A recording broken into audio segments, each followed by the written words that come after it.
UCC एक ऐसा मसला है, जितने भी हिंदुस्तान में धर्म और पंथ हैं उन तमाम को ये कहीं ना कहीं अटैक करेगा, क्योंकि सबके अपने लॉज हैं। जैन धर्म के अलग लॉज हैं, बुद्धिस्ट के अलग हैं, सिखों के अलग हैं, ईसाइयों के अलग हैं, पारसियों के अलग हैं, मुसलमानों के अलग हैं, हिंदुओं के अलग हैं। तो इन तमाम जो भी धार्मिक लॉज हैं उनको इकट्ठा कैसे किया जा सकता है? आपकी पूजा पद्धति अलग है, हमारी पूजा पद्धति अलग है, ये सब चीज़ें बिल्कुल अलग अलग हैं और होंगी और रहेंगी। इसको कोई आदमी ये नहीं कह सकता कि भाई ये जो है सब एक समान हो जाए। कुछ चीज़ें ऐसी हैं, अब देखिए जैसे क्रिमिनल केसेस होते हैं वो सबके लिए बराबर हैं। सिविल में आप चले जाइए कोर्ट में, सबके लिए केस बराबर है।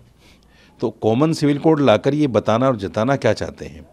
मैं आपके चैनल के माध्यम से मुसलमानों से एक अपील ज़रूर करना चाहूँगा, और वो अपील ये है कि अब मुसलमानों को संवैधानिक तरीके से बाहर निकलना पड़ेगा।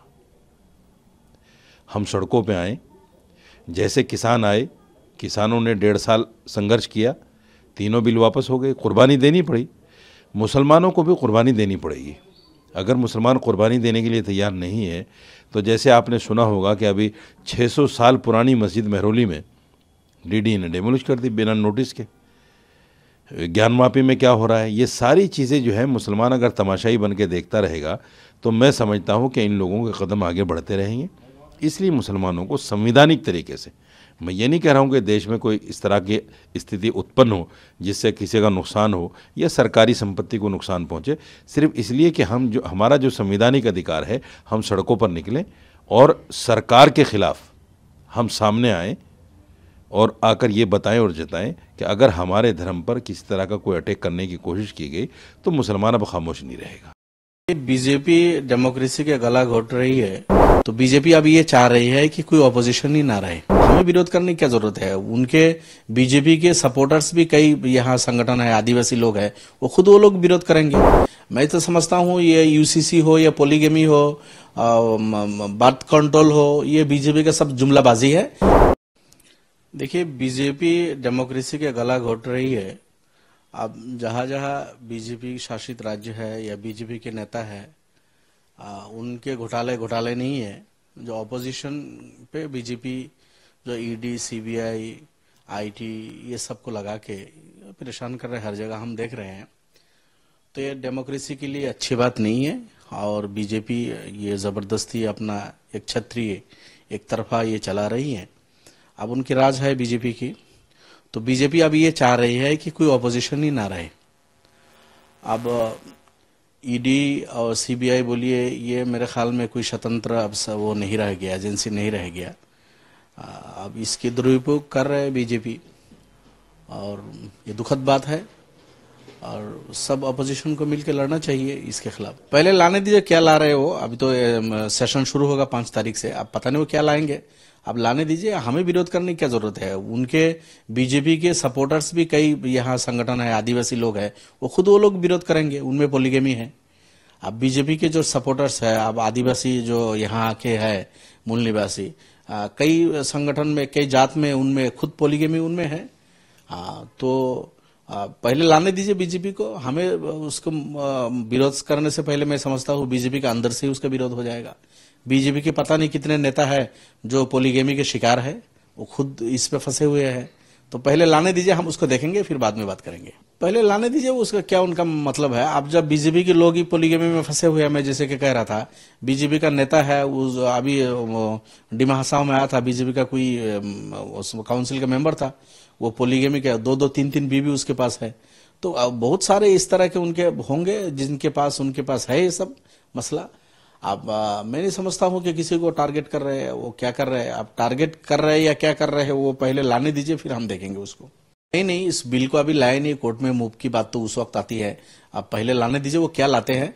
मैं तो समझता हूँ ये यूसीसी हो या पोलीगेमी हो, बर्थ कंट्रोल हो, ये बीजेपी का सब जुमलाबाजी है। इनकी नीयत साफ नहीं है। इनको अगर ये सब पे अगर कंट्री के भला के लिए कोई काम करना तो पार्लियामेंट में इस बिल को लाए हो, पार्लियामेंट में लाके, पार्लियामेंट चूंकि पूरे भारत के सब स्टेट के लिए है, वहां हर स्टेट के हर पार्टीज के मेंबर्स है, वहां डिस्कशन करे इसकी जरूरत है या नहीं है, खूब वहां डिस्कशन हो। फिर अगर जरूरत नहीं है तो रिजेक्ट हो जाए, जरूरत है तो पार्लियामेंट में पास हो जाएगा, तो पूरे इंडिया के हर स्टेट के लिए, हर किसी के लिए पास होगा। तो यहाँ आसाम के मुख्यमंत्री कभी बोलते हैं कि हम कुछ ला रहे हैं, इसके लिए जो है यहाँ के ट्राइबल लोग इससे अलग होगा।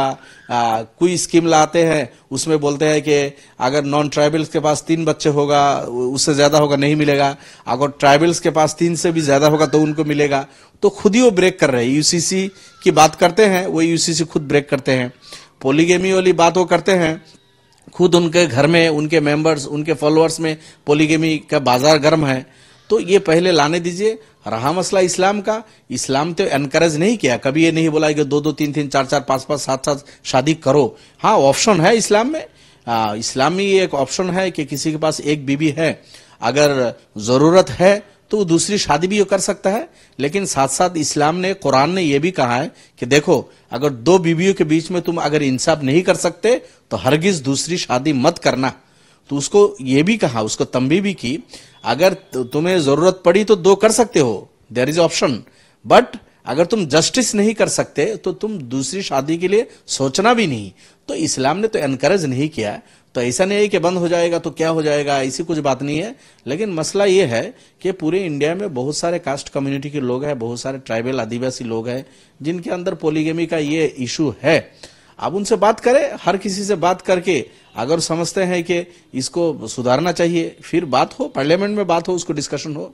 तो अभी आसाम में कुछ लाएगा, उत्तराखंड में कुछ करेगा, यूपी वालों को बोलेगा तुम कुछ करो, फिर गोवा वालों को बोलेगा तुम धड़ल्ले से इसको विरोध करो। तो इससे क्या मतलब होता है? I can't understand what is their purpose, because if they are going to implement UCC, then why the Uttarakhand government exempted the Adivasis, Dalits from this act? If they are not, Adivasis and Dalits are not included under the preview of this law, then how it is going to be universalized and how it is a common law for everyone if Dalits are exempted from that? Actually, their purpose is not to bring a law to include everyone in the state or in India. Only their purpose is to dominate the minority communities like Muslims, Sikhs, Christians and Jains, Buddhists. Only to dominate them, and only by implementing a law by the name of UCC, they want to deprive them from their rights, social rights, legal rights and other religious rights. And this is their way to create a situation, a communal situation, so that they can collect more and more votes from the RSS background peoples, and it is not their ambition. Their purpose is not a right purpose. It is, we oppose the bill or the act UCC, and we shall continue our opposing against it.